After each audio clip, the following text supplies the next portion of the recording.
Hello everyone, this is doctor Mrinalini Manoj. I am an embryologist और मैं हमेशा आपके साथ health related informative video share करती हूँ।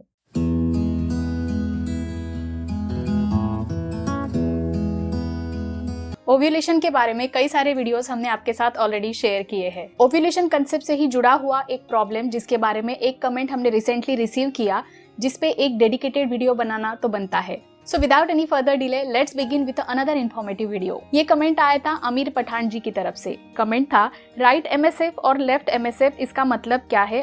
तो चलिए इसके बारे में आज हम बात करते हैं। राइट MSF और लेफ्ट MSF ये ओवरी से जुड़ी सिचुएशन है। MSF का लॉन्ग फॉर्म है मल्टीपल स्मॉल फॉलिकल्स। MSF ये फॉलिकुलर स्टडी के रिपोर्ट में देखा जाता है। फॉलिकुलर स्टडी क्या होता है, क्यों करवाते हैं, कब करवाते हैं, इसका इंपॉर्टेंस क्या है, इसका क्या फायदा होता है, इसके बारे में आप डिटेल में अगर जानना चाहते हैं तो कमेंट सेक्शन में #फॉलिकुलर स्टडी लिखना ना भूलिएगा। इसी के साथ साथ अगर फॉलिकुलर स्टडी के बारे में आपका कोई और भी सवाल है तो आप कमेंट में जरूर पूछ सकते हैं। फॉलिकुलर स्टडी में ओव्यूलेशन प्रोसेस को मॉनिटर किया जाता है, नजर रखी जाती है। मोस्टली अगर पेशेंट को कोई भी मेडिसिन नहीं दी जा रही है तो उसके एक साइड के ओवरी में MSF दिखते हैं और दूसरी साइड के ओवरी में एक फॉलिकल या फिर दो फॉलिकल बढ़ते हुए नजर आते हैं, जिसे हम डोमिनेंट फॉलिकल कहते हैं।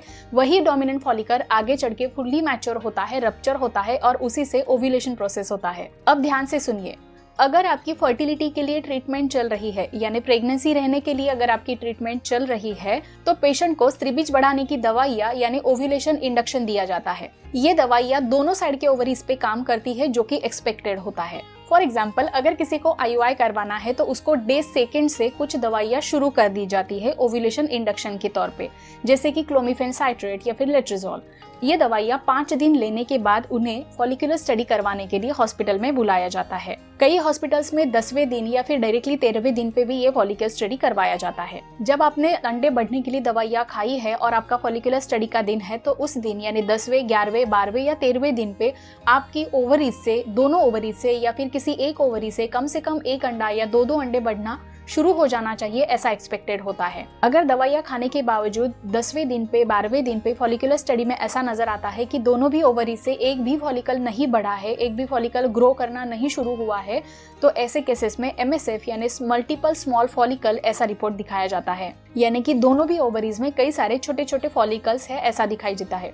यहाँ पे मैं आपको एक रिपोर्ट दिखा रही हूँ। ये हमारे ही किसी पेशेंट का रिपोर्ट है सितंबर मंथ का। तो आप देख सकते हैं इनका 13th डे था मेंस्ट्रुअल साइकिल का। उनका राइट ओवरी में भी मल्टीपल स्मॉल फॉलिकल्स है और लेफ्ट ओवरी में भी मल्टीपल स्मॉल फॉलिकल्स है। तो ये रिपोर्ट बिल्कुल भी नॉर्मल नहीं है, जैसे कि इनको ऑलरेडी ओव्यूलेशन इंडक्शन यानी दवाइयाँ दी गई थी। इनका 13th डे था और दोनों भी तरफ पे कोई भी फॉलिकल बढ़ना शुरू नहीं हुआ था। तो ये रिपोर्ट नॉर्मल नहीं है। अब कुछ फैक्ट समझते हैं। महिलाओं के शरीर में कई सारे मल्टीपल फॉलिकल्स होते हैं। अगर पीरियड्स के दूसरे दिन पे फॉलिकुलर स्टडी में मल्टीपल स्मॉल फॉलिकल्स MSF ऐसा रिपोर्ट आता है तो ये रिपोर्ट नॉर्मल होता है, सही होता है। लेकिन इन्हीं मल्टीपल स्मॉल फॉलिकल्स में से हर महीने में नेचुरली एक अंडा एटलीस्ट बढ़ना शुरू हो जाना चाहिए, या फिर अगर आपने दवाइयाँ खाई है तो कम से कम एक ओवरी से एक या दो अंडे या दोनों साइड के ओवरी से एक दो अंडे बढ़ना शुरू हो जाना चाहिए, ऐसा एक्सपेक्टेड होता है। लेकिन अगर 10वें दिन, 13वें दिन तक दवाइयाँ खाने के बावजूद भी अगर आपका फॉलिकल ग्रो नहीं कर रहा है, नहीं बढ़ रहा है,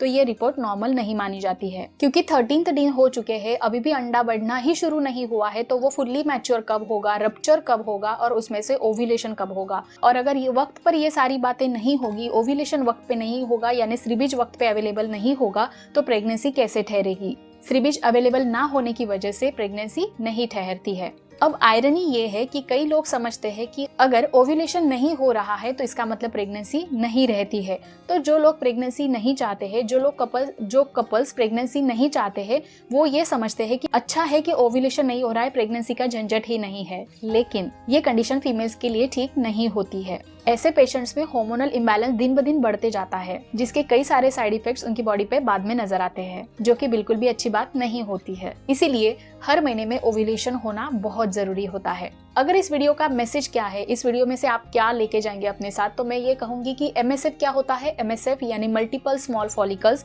MSF ये वर्ड या फिर ये फाइंडिंग आपको फॉलिकुलर स्टडी के रिपोर्ट में देखने को मिलेगी। अगर फॉलिकुलर स्टडी डे 2 पे या डे 3 पे करवाया जा रहा है तो MSF का रिपोर्ट नॉर्मल माना जाता है। नेचुरली भी या फिर आपने अगर कोई दवाइयाँ भी खाई है तो पीरियड्स के 12वें-13वें दिन तक भी अगर आपकी एक साइड के ओवरी में या दोनों साइड के ओवरीज में MSF आ रहा है तो वो बिल्कुल भी नॉर्मल रिपोर्ट नहीं है। ऐसे केसेस में आपको कुछ ब्लड इन्वेस्टिगेशन करवाना चाहिए, हार्मोनल स्टडी करवाना चाहिए और उसके रिपोर्ट्स के आधार पर आपका डायग्नोसिस होगा, आपका क्या प्रॉब्लम है, किस वजह से अंडे बढ़ना शुरू नहीं हो रहा है।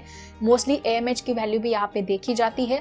तो ऐसे केसेस में जब सब रिपोर्ट आपके हो जाते हैं तो ये सारे इन्वेस्टिगेशन होने के बाद आपको ये देखना चाहिए कि प्रॉब्लम क्या है और डॉक्टर की सलाह से आगे का ट्रीटमेंट शुरू करना चाहिए। आई होप आपको MSF का कंसेप्ट क्लियर हो गया होगा। अगर आपका कोई भी और सवाल है फॉलिकुलर स्टडी के बारे में तो #फॉलिकुलर स्टडी जरूर लिखिएगा।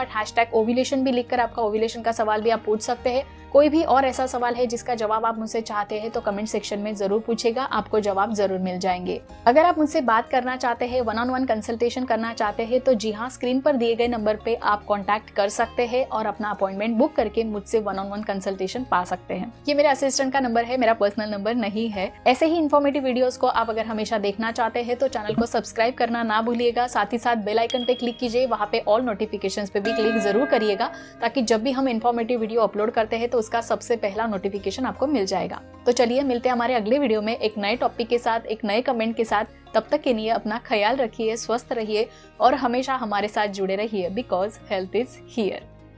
नमस्कार।